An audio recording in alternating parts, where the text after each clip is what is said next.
O corintiano não tem um dia de paz. E essa frase, ela é tão verdade, ela é tão verdadeira, ela é tão sincera, ela é tão honesta, que ela representa exatamente o que eu vou dizer para vocês.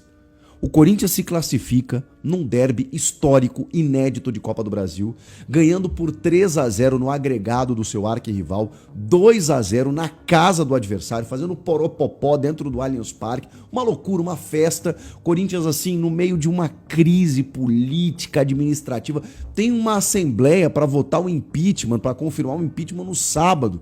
Pô, e no meio de tudo isso, o Corinthians tira o Palmeiras da Copa do Brasil, depois de ter ganhado o Paulistão sobre o Palmeiras. Uma desconfiança tremenda sobre o time e, de repente, o time faz 2 jogos incríveis, históricos diante do Palmeiras.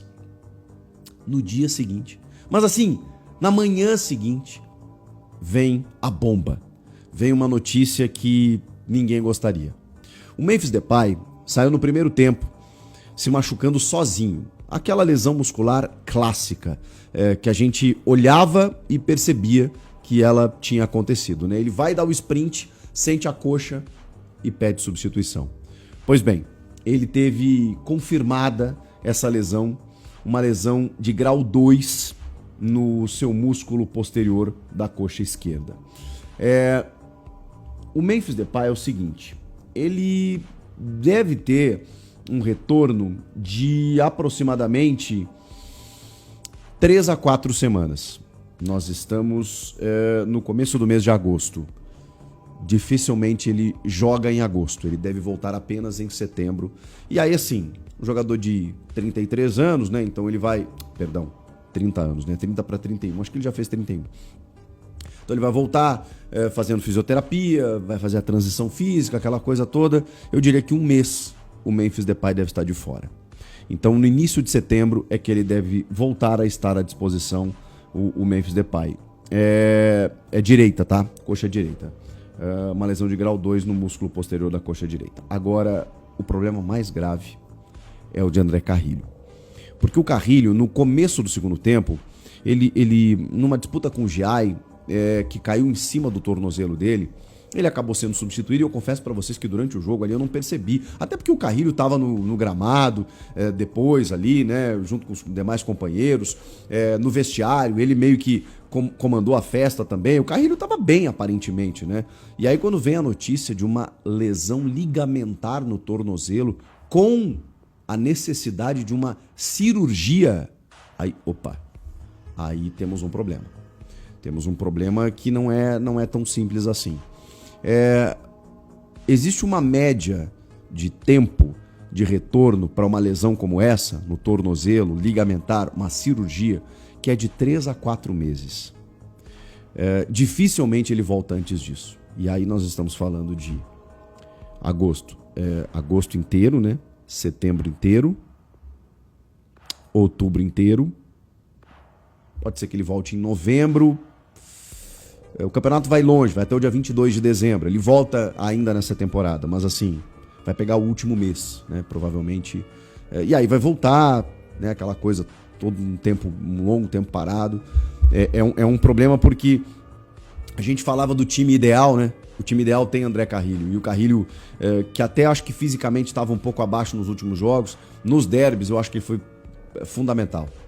Como eu falei nos vídeos aqui, o cara que desacelera o jogo, o cara que segura a bola, o cara que esconde o jogo de uma maneira que você precisa, além do escape muitas vezes pelo lado direito, né, uma qualidade técnica absurda.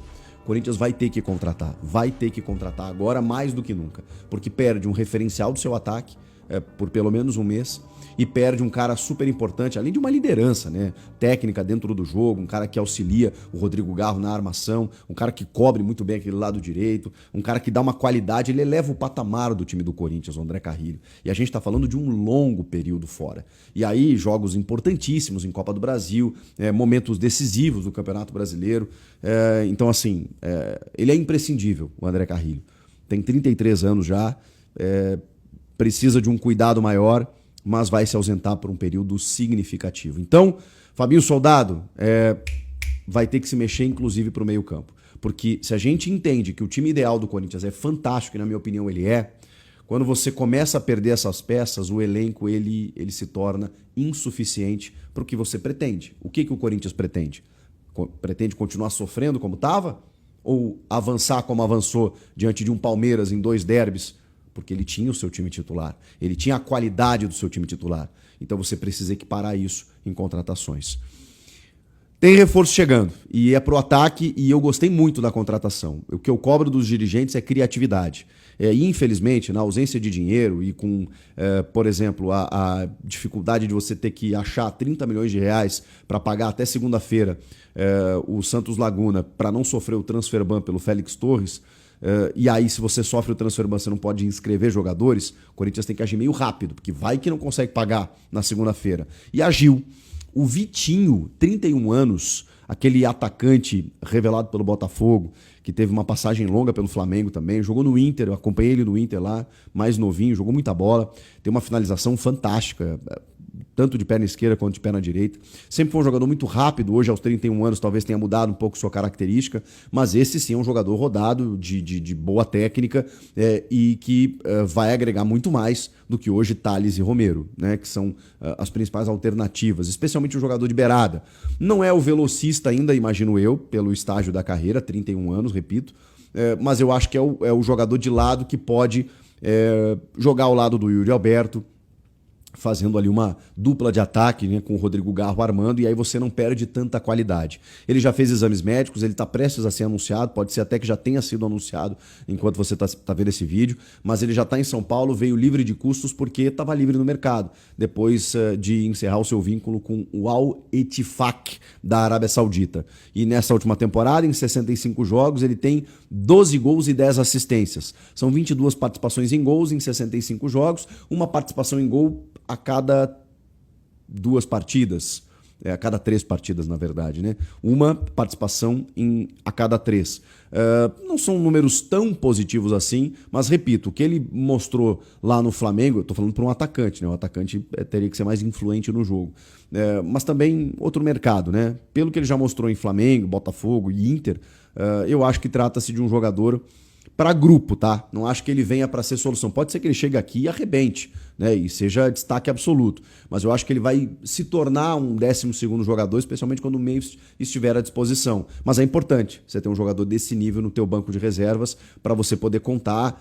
Sempre tem trocas, 5 trocas a cada jogo. Você não aguenta jogar com o mesmo time todas as partidas, então você precisa reforçar o teu elenco. E quando você reforça o teu elenco com um jogador em nível de titularidade, você reforça bem o teu banco. E é nisso que eu aposto que o Corinthians, não digo que possa fazer porque tem dificuldades financeiras, mas precisa fazer.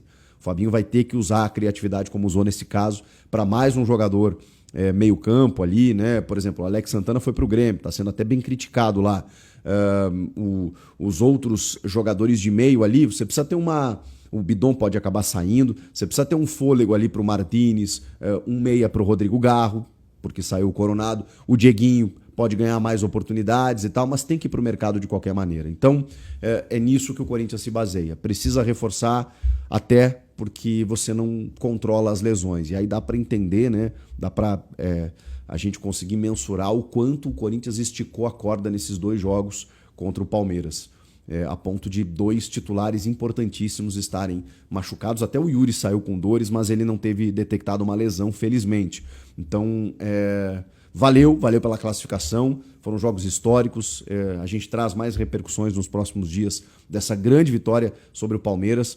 Mas eu precisava dar essa notícia ruim, né, para vocês, mas também dizer que tem reforço chegando e devem chegar mais aí nos próximos dias, porque a necessidade bateu na porta. O que vocês acharam aí dessas notícias todas? Comentem aqui. Inscreva-se no canal, eu volto na próxima.